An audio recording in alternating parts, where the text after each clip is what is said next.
Our top story this hour comes from Pakistan, and it is an important day for the country indeed, as the Financial Action Task Force's Special International Cooperation Review Group will begin its two-day virtual meet today to discuss Pakistan's progress in tackling terror financing on its home turf.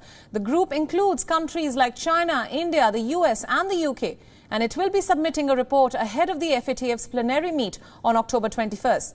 The body reports to the FATF's Asia-Pacific group, which had downgraded Pakistan's status earlier to the enhanced follow-up category from regular follow-up. Now, this essentially means that Islamabad will have to send monthly compliance reports to FATF. Now, recently, the Asia-Pacific group found Pakistan to be partially compliant on 25 of the 40 recommendations, non-compliant on 4, and largely compliant on 9 parameters, and fully compliant only on 1 recommendation of the FATF. Pakistan, which has already been grey-listed by the FATF, now faces the risk of being put on the blacklist.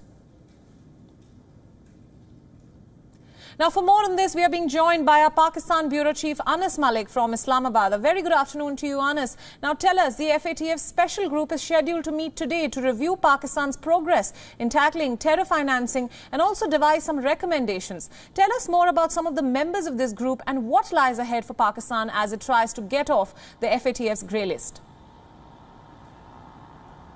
Absolutely, Priyanka. A big day for Pakistan at the Financial Action Task Force, because its ICRG, or the International Cooperation Review Group, is to meet today, sometime today in the afternoon, and it's a two-day meeting that would be held virtually, where the FATF's 7-member group, which has countries like India, USA, UK, China, France, New Zealand, and others, are to. This is a Pakistan-specific group which will be holding a meeting on the 27 pointer action plan that Pakistan had agreed upon in June 2018. They would be devising a report that would be presented to the Asia Pacific group, and based on this report, Pakistan's fate at the FATF plenary would be decided. Now, in the previous ICRG meeting, Pakistan was found compliant on, that was held in February. Pakistan was found compliant on at least 14 out of the 27 counts. Right. On Sunday, the Pakistani foreign minister said that the APG had gotten back to Pakistan and said that Pakistan was found compliant on at least 21 counts out of the 27. So the ambiguity remains on the 6 counts out of 27, to which there is a disagreement between the ICRG and Pakistan.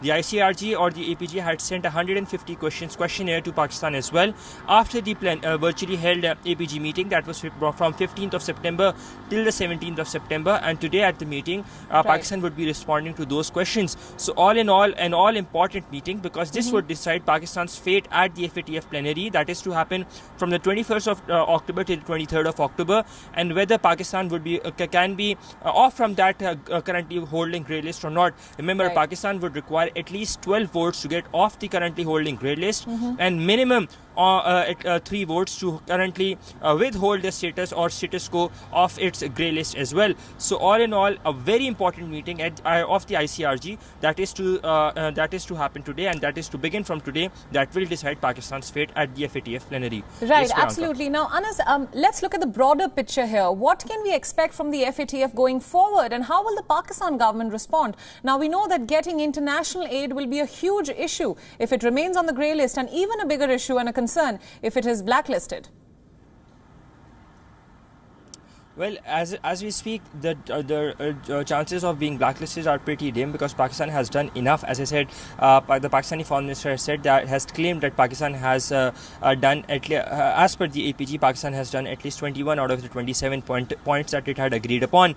With regards to the Pakistan government going forward, there is a resolve and there is a will that Pakistan wants to implement, and that is the reason, despite the fact that there has been some movement, though they might be slow, but Pakistan is at least they are trying to show that they're moving in the right direction, and that is the reason at least 15 laws have been amended as well in the past 8 months to comply with the FATF regulations. Of course, aid is a bigger issue given the crippling state of the economy, but the Pakistan government has vowed that they will do utmost to counter the concerns of the international community and to be at par with international standards when it comes to countering terror financing and money laundering.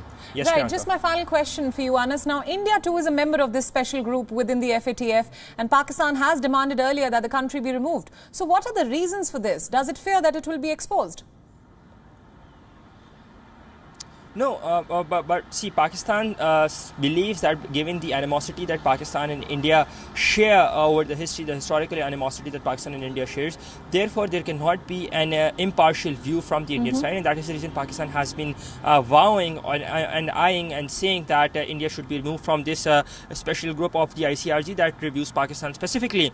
Though this demand hasn't been met, but by and large, Pakistani side has been satisfied that the other members of the group are viewing Pakistan's efforts impartially, and that is one of the reasons that now, as I said, Pakistan's foreign minister's claim on Sunday in Multan when he said that the APG has gotten back to Pakistan and Pakistan was found compliant on 21 out of the 27 action plan.